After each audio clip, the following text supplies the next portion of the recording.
عمران خان کا نظری انتخاب بننے والے پی ٹی آئی کے موجودہ چیئرمین گوہر علی خان کیسے پی ٹی آئی کے چیئرمین بنے؟ اپنے ویورز کو یہ بتانے سے پہلے ایک نظر گوہر علی خان کی زندگی پر ڈالتے ہیں۔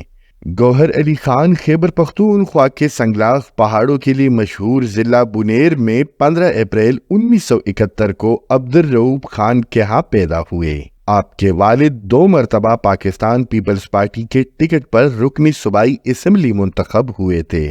گوہر علی خان نے ابتدائی تعلیم اپنے علاقے میں حاصل کی، بعد ازاں قانون کی تعلیم حاصل کرنے کے لیے انگلینڈ چلے گئے اور وہاں سے LLB کی ڈگری حاصل کی۔ اس کے بعد آپ امریکہ چلے گئے، جہاں آپ نے یونیورسٹی آف واشنگٹن سے LLM کی ڈگری حاصل کی۔ سیاسی پس منظر رکھنے والے گوہر علی خان نے 2008 میں بنیر سے قومی اسمبلی کا الیکشن لڑا، جہاں آپ کا مقابلہ عوامی نیشنل پارٹی کے عبدالمتین خان سے ہوا۔ ایک بہت ہی سخت مقابلے کے بعد گوہر علی خان کو صرف 600 ووٹوں سے شکست ہوئی۔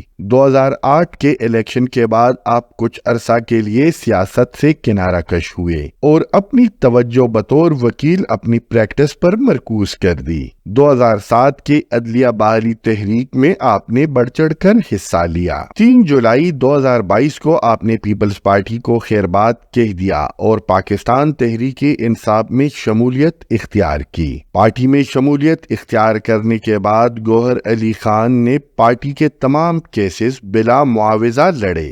2 دسمبر 2023 کو توشہ خانہ کیس میں عمران خان کی نااہلی کے بعد آپ کو پی ٹی آئی چیئرمین بنایا گیا۔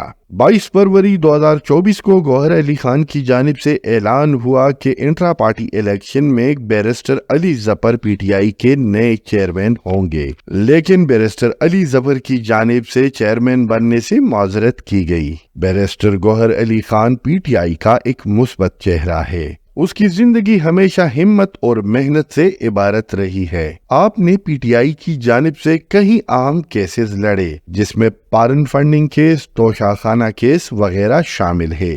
آپ اعتزاز حسن لا فرم اینڈ ایسوسیٹ کے ساتھ وابستہ ہیں۔ آپ کی ذہانت اور قابلیت کو مد نظر رکھ کر عمران خان نے آپ کو اپنے متبادل کے طور پر پیش کیا اور آپ تاحال پی ٹی آئی چیئرمین ہے۔ ویور آپ کمنٹ کر کے بتائیں کہ آپ بطور پی ٹی آئی چیئرمین گوہر علی خان کی کارکردگی کو کس نگاہ سے دیکھتے ہیں۔